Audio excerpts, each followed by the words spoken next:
নমস্কার বন্ধুরা। প্রাচীন তারকা নগরীতে অরণ্যা নামে এক ভক্ত বাস করতেন, যার হৃদয়ে ঐশ্বরিক আশীর্বাদ পাওয়া আন্তরিক আকাঙ্ক্ষায় উপড়ে পড়ছে। ঈশ্বরের করুণার পথ বুঝতে আগ্রহী অনন্যা একজন বয়স্ক ঋষি শান্তির নির্দেশনা চেয়েছিলেন। পবিত্র বটবৃক্ষে নিয়েছি, যেখানে বাতাস, স্রোত এবং প্রার্থনার সাথে প্রতিফলিত হয়েছিল।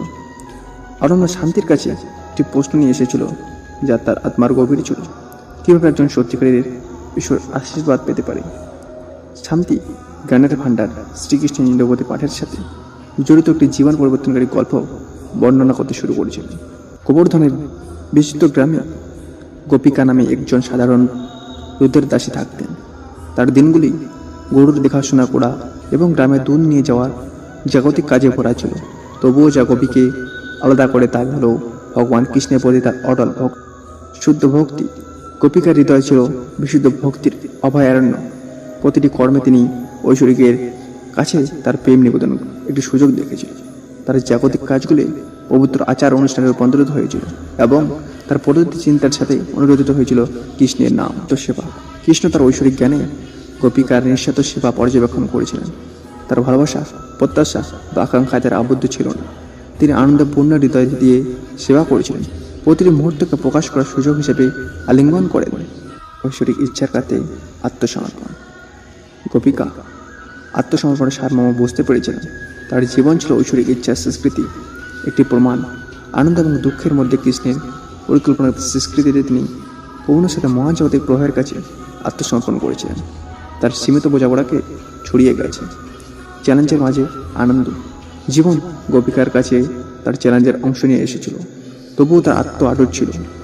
সে হাসি মুখে প্রতিকূলতার মুখোমুখি হয়েছিল, জেনেছিল যে কৃষ্ণের ভালোবাসা তার অস্তিত্বের প্রতিটি দিককে ঘিরে রেখেছে। তার অটল বিশ্বাস চ্যালেঞ্জগুলিকে পরিণত করেছে ঐশ্বরিক নৈকট্যের দিকে ধাপে ধাপে ধ্রুবক স্মরণ। তার হৃদয়ের ছন্দময় স্পন্দনে গোপিকা কৃষ্ণের অবিরাম স্মরণ বহন করেছিল। তার দিনগুলি ঐশ্বরিক চেতনার সুতায় বোনা ছিল ও নশ্বর ও ঐশ্বরিকের মধ্যে একটি অটুট বন্ধন তৈরি করেছিল। শান্তি গল্পটি শেষ করার সাথে সাথে অনন্যার চোখ নতুন উপলব্ধিতে জলজল করে। শান্তি গোপিকার জীবনে অ্যাম্বেড করার নিরবধি পাঠ করেছিলেন। ঈশ্বরের আশীর্বাদ পেতে বিশুদ্ধ ভক্তি করে তুলতে, নিঃস্বার্থ সেবায় নিয়োজিত হতে, ঐশ্বরিকের ইচ্ছার কাছে আত্মসমর্পণ করতে, চ্যালেঞ্জের মধ্যে আনন্দ খুঁজে পেতে এবং আপনার হৃদয়ে ঐশ্বরিক উপস্থিত থাকতে দিন। গোপিকার গল্প দ্বারা অনুপ্রাণিত হয়ে অনন্যা এই পাঠগুলিকে গ্রহণ করেছিল এবং দিনগুলি উন্মোচিত হওয়ার সাথে সাথে সে তার জীবনে একটি পরিবর্তনের সাক্ষী হয়েছিল। সাধারণতই অসাধারণ হয়ে ওঠে এবং অনন্যার হৃদয়ে একটি পাত্রে পরিণত হয়। ঈশ্বরের সীমাহীন আশীর্বাদ পাওয়া জন্য প্রস্তুত, যেমনটি গোবর্ধনের পবিত্র গ্রামে গোপিকা করেছিলেন। সব বন্ধুরা, এরকম আকর্ষণীয় ভিডিওতে চ্যানেল সাবস্ক্রাইব করে বসে থাকুন।